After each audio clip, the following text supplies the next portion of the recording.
Hello বন্ধুরা, good morning. আমি সঙ্গীতা। আমার নতুন আরেকটা ব্লগে তোমাদেরকে অনেক অনেক ওয়েলকাম আর ভালোবাসা। কেমন আছো তোমরা সবাই? আশা করছি ভালো আছো আর সুস্থ আছো। আমরাও না বেশ ভালো আছি। আর আজকের দিনটি হচ্ছে শুক্রবার। ঘড়িতে এখন বাজে ওই সকাল 8:30 নাগাদ। তোমাদেরকে সাথে নিয়ে আজকে ব্লগটা এখান থেকেই শুরু করছি। আই হোপ ব্লগটা তোমাদের একটু হলেও ভালো লাগবে। যথারীতি সকালটা কিন্তু অনেক আগেই শুরু করেছি, কিন্তু ক্যামেরা আর করিনি, কারণ এখন সকালে উঠেই এত কাজের চাপ থাকে। আর তার মধ্যে না ঠান্ডার মধ্যে ক্যামেরা অন করে কাজ করতে তো একটু দেরি হয়। আর শীতকালে না কাজগুলো মনে হয় কি যত তাড়াতাড়ি করে নিতে পারি তত তাড়াতাড়ি সুবিধে।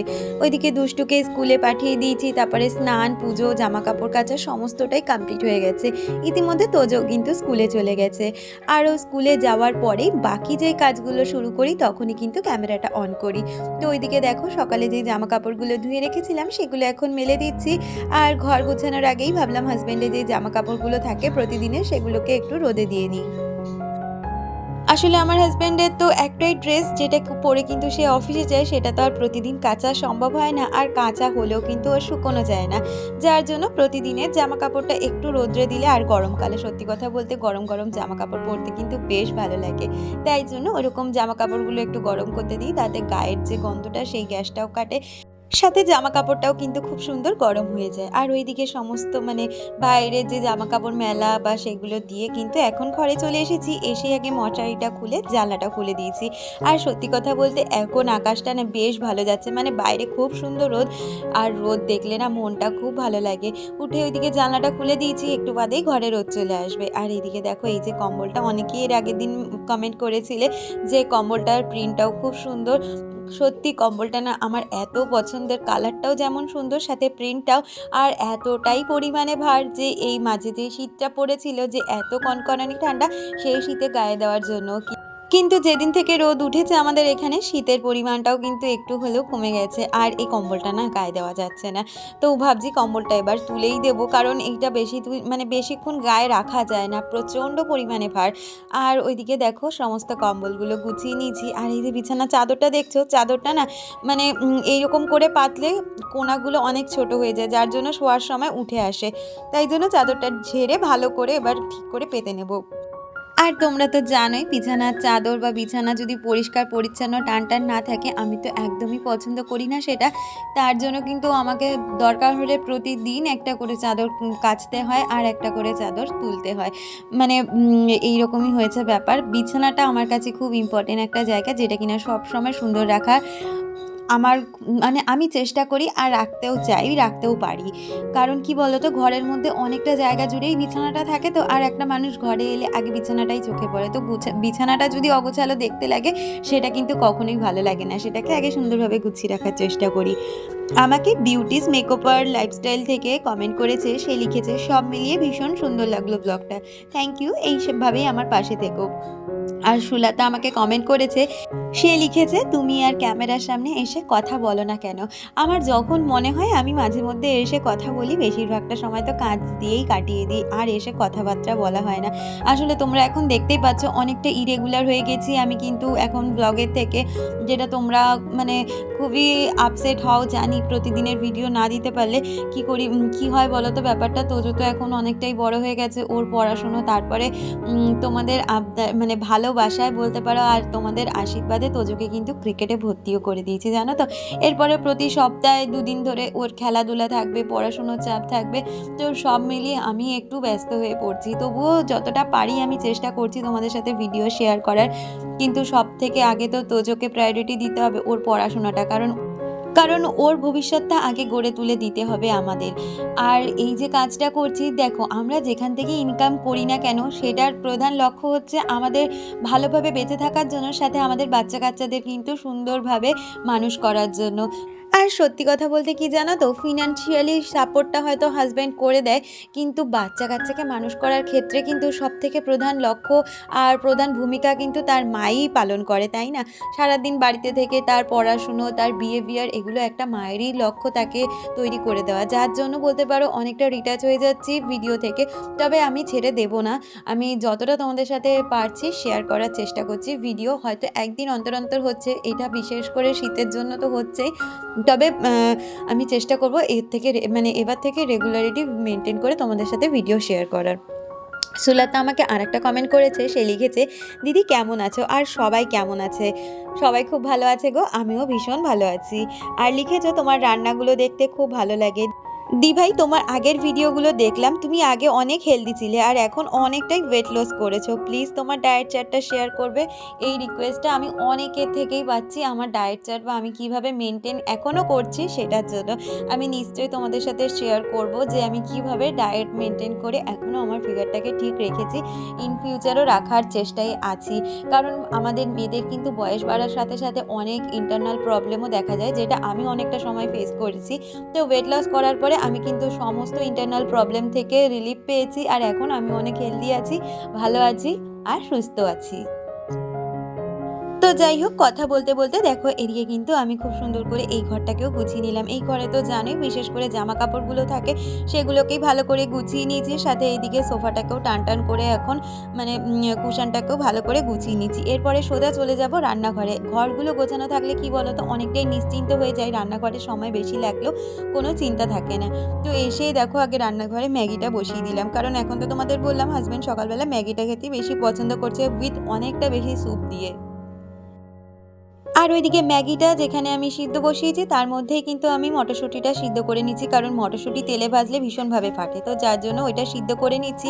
আর এখানে একটু পেঁয়াজ আর বাঁধাকপি ছিল, যেটা একটু হালকা তেলে সতে করে নিচ্ছি, তো ওইটাই কিন্তু এই সবজির মধ্যে দিয়ে দেবো, মানে এই ম্যাগির মধ্যে দিয়ে দেবো। আর এইভাবে না দেখবে ম্যাগি খেতে খুব টেস্টি লাগে, আমার তো ভীষণ পছন্দ, সাথে হাজব্যান্ডও খুব ভালোবাসে এইভাবে খেতে। তাই বিগত বেশ কয়েকদিন ধরে এরকম ম্যাগি করে দিচ্ছি। আর নাবানোর আগে এরকম একটা ডিম ফাটিয়ে দিচ্ছি। কুসুমটা আর ঘাটবো না, তাহলে গোটা কুসুম থাকবে আর সাদা অংশটা কিন্তু একদম ছিটছিট, যেরকম আমরা স্যুপে খেয়ে থাকি সেরকম, মানে সেরকম হয়ে যায়।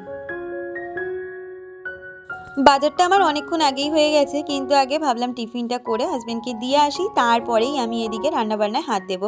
তো দেখো বাজার থেকে আজকে আনা হয়েছিল পমফ্লেট মাছ, আর তার সাথে এনেছিল কিন্তু ওই ভেটকি মাছের কাটা, যেটা দিয়ে কাটা চচ্চড়ি করি। আর আমাদের বাড়িতে সত্যি কথা বলতে মানে মাংসর থেকেও না এই মানে মাংস বলতে চিকেনের থেকেও এই ভেটকি মাছের কাটা চচ্চড়ি খেতে সবাই খুব পছন্দ করে। আর ওইটাও বলতে পারো পুরোটা মাংসর মতনই খেতে হয়। তবে দেখবে চিকেনের এক রকমের টেস্ট আর মাছের টেস্ট অন্য রকমই। তো ভেটকি মাছের টেস্টটা কিন্তু সত্যিই অনেকটা সুন্দর হয় খেতে।